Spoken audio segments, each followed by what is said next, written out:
একটি সুন্দর বাংলাদেশ গড়তে যতটুকু সংস্কার প্রয়োজন তা নিয়ে কাজ করছে অন্তর্বর্তী সরকার, জানিয়েছেন প্রাণী সম্পদ উপদেষ্টা ফরিদা আক্তার।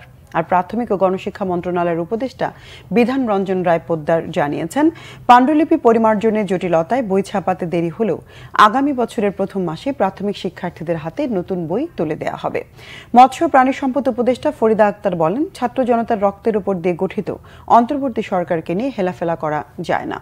জনগণের নির্বাচিত প্রতিনিধিদের নিয়ে যাতে ভালো একটি সরকার গঠন হতে পারে সেই পরিবেশ তৈরির জন্য কাজ চলছে। নিজেদের ইচ্ছে মতো কিছু করা হচ্ছে না। দুপুরে ব্রাহ্মণবাড়িয়ায় আন্তঃস্কুল বিজ্ঞান উৎসবে সাংবাদিকদের তিনি এসব কথা বলেন। এদিকে সকালে সিলেটের বিভাগীয় কমিশনারের কার্যালয়ে বিভাগীয় পর্যায়ের কর্মকর্তাদের সাথে মতবিনিময় করেন শিক্ষা উপদেষ্টা। তিনি বলেন, সরকারের সফলতা নির্ভর করে জনগণের সহযোগিতা ও সমর্থনের উপর। প্রাথমিক সহকারী শিক্ষকদের চাকরির ক্ষেত্রে 10ম গ্রেড দাবি বাস্তবসম্মত নয় বলেও মনে করেন তিনি।